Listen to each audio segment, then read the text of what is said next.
Hello everyone, welcome back to my channel. Thank you so much for tuning in and being here with me. I appreciate it very much. As many of you know, I was in Budapest in Hungary, and I literally just came back last night. And today I would like to talk to you about my impressions from being there.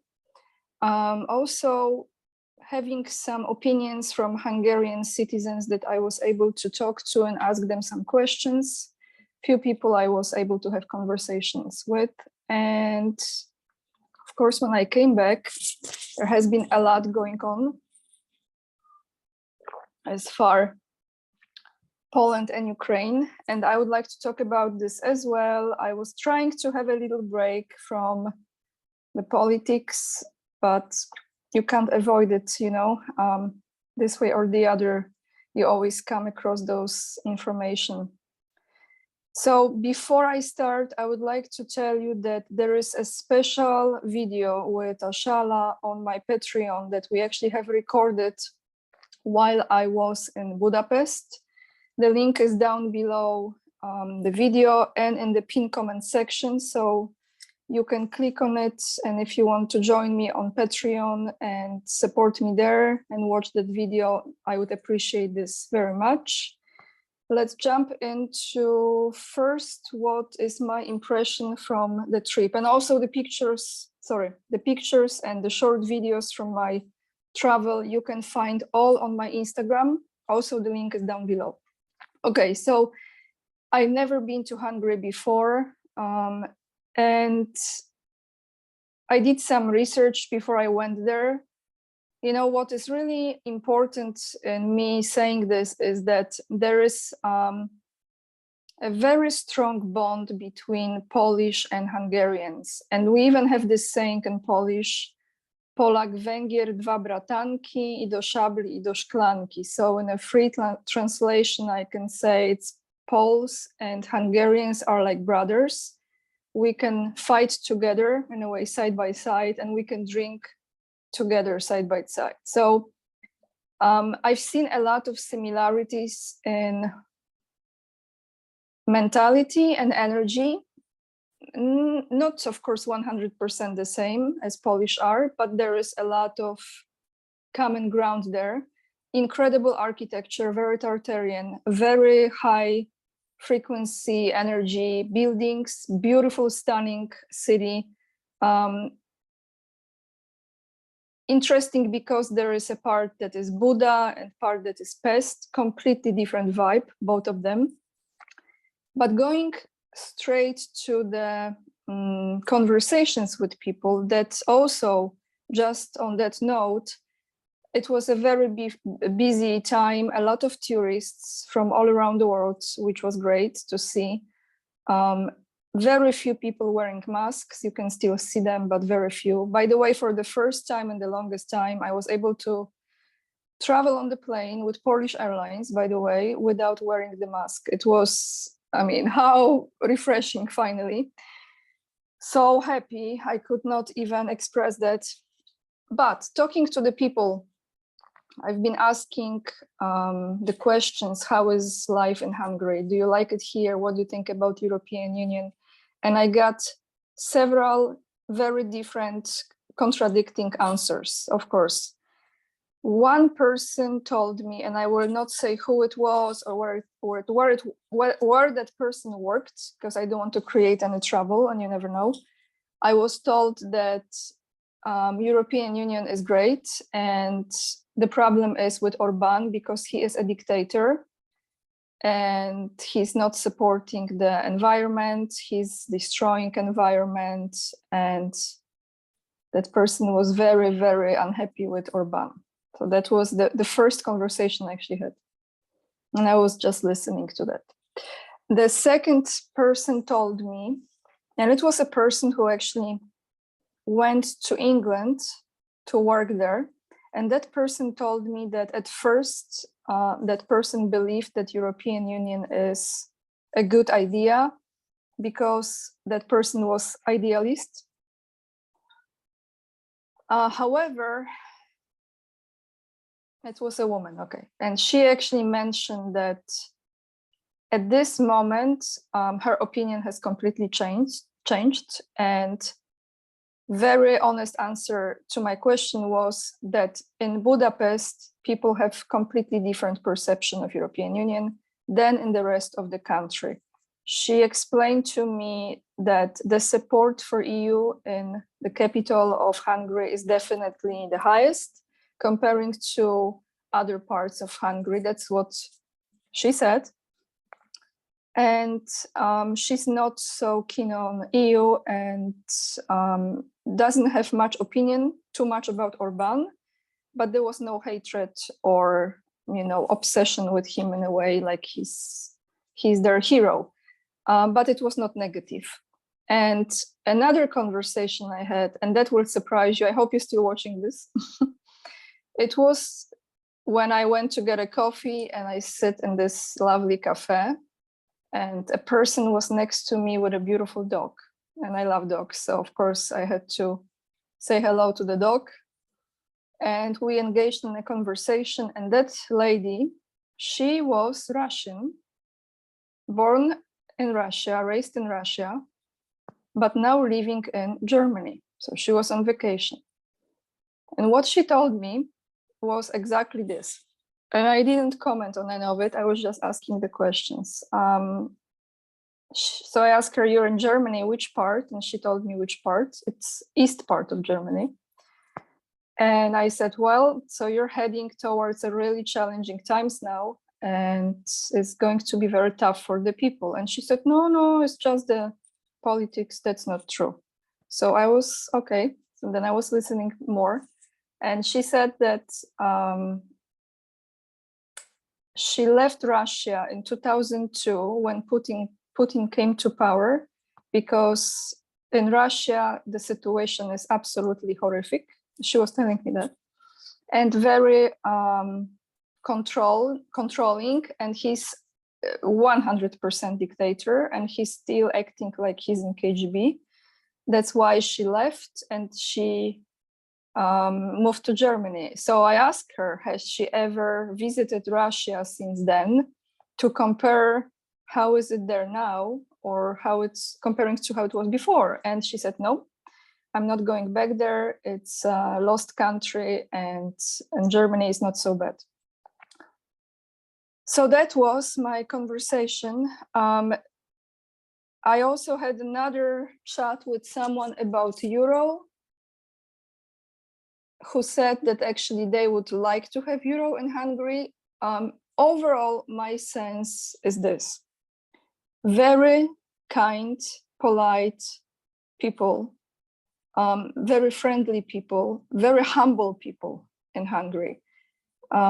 You can feel with the soul and great spirit, but somehow incredibly suppressed, like that energy was very suppressed.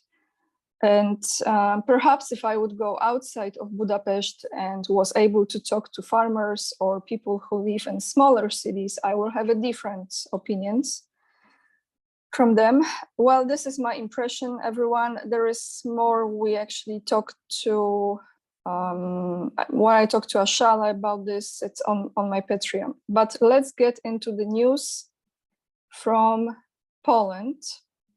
First, I will start with something that is not just happening in Poland, in many countries, but apparently we have an exhibition going on. I think it just started yesterday, and it's in Gdańsk, north of Poland. It's a harbor town by the Baltic coast.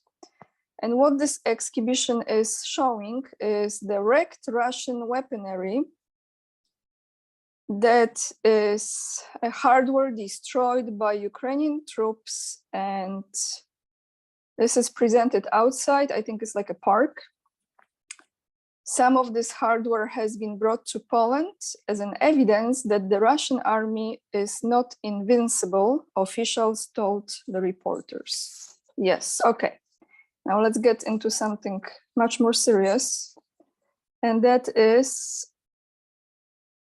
our president, Polish president, Andrzej Duda, as many of you know, because I was not following the news, he went to Kiev to see Zelensky and receive the Hollywood style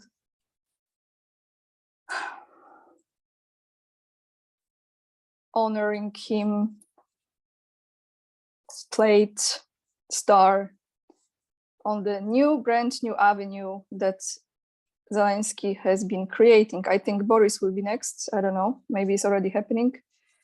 So I was thinking about this curse that Alex Christoforou talks about, and I'm thinking like, this must be something there because he's flying there so often, so frequently. And of course, he made many statements. And one in those statements, he said that just as Gdańsk or Lublin, which are both cities in Poland, just as Gdańsk as Lublin is a part of Poland, so Crimea is Ukraine. And not like Wikipedia is the most accurate or honest source of information, but I said to myself, you know what, let's go on this Wikipedia thing and look into history of Crimea. I'm not gonna read all of this to you, just part of it, because you can look it up yourself. How accurate our Polish president is as far as Crimea being Ukrainian. So Crimea, Krim, we say, as Russians do, Krim, is a peninsula in Eastern Europe situated along the northern coast of the Black Sea. Russia annexed Crimea in 1783 after an earlier war with Turkey. Crimea's strategic position led to the 1854 Crimean War and many short-lived regimes following the 1917 Russian Revolution.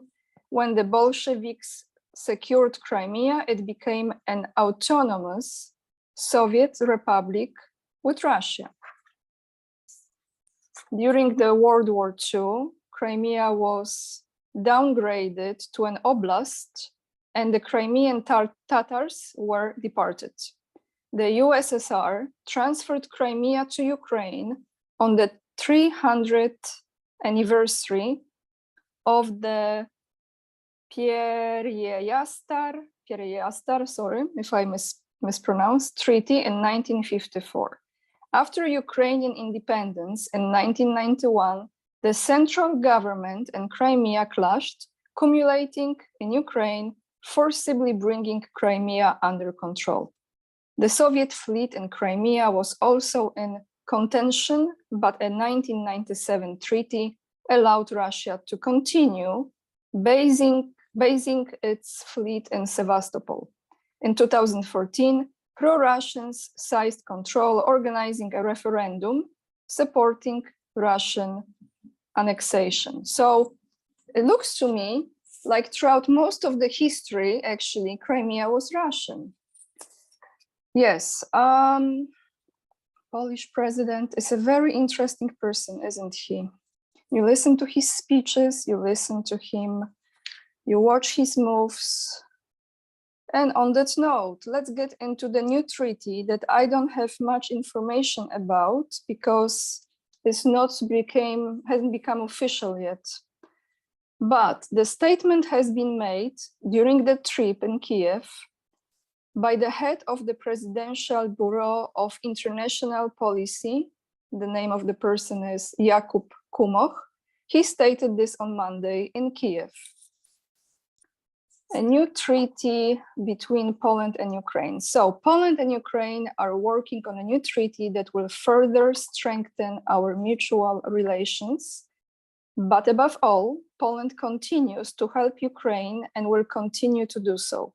There is no second option, nor there is a second Polish policy. Poland has no other agenda regarding Ukraine. Poland practically speaks the same language as Ukraine because we understand that the defense of Ukraine is also the defense of Poland.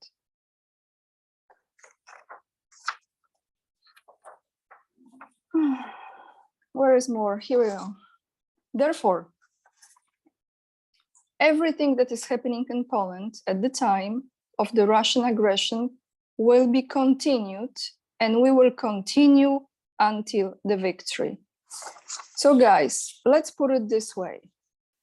we all know what they are trying to do. They're trying to create a conflict that will really escalate.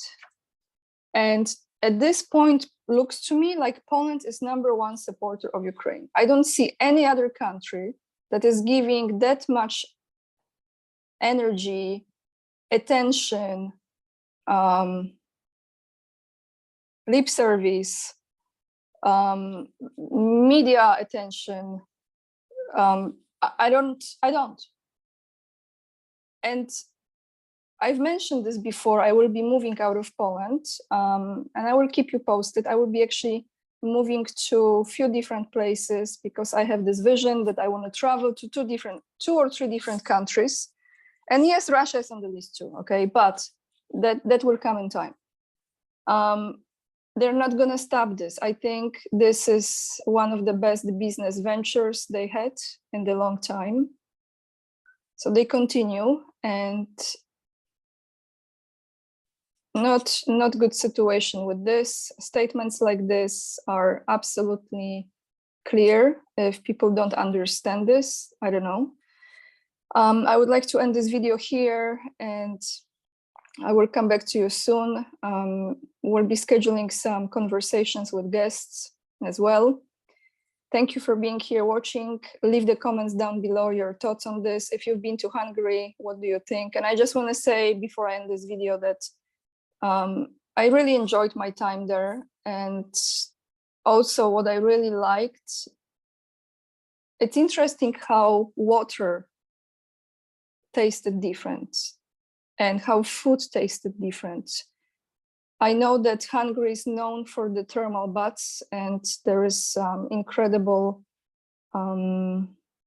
stream and source of water that is running throughout that area. And I could taste this water in a way like it was just absolutely incredible, tasty, healthy food as well. And it's all important. So I really like Hungary, and I appreciate Hungarian people very much. Wonderful service, very, very kind and very graceful. So yeah, I recommend you to go. If you haven't been there yet, please put it on your list because it's a beautiful country and it's not expensive.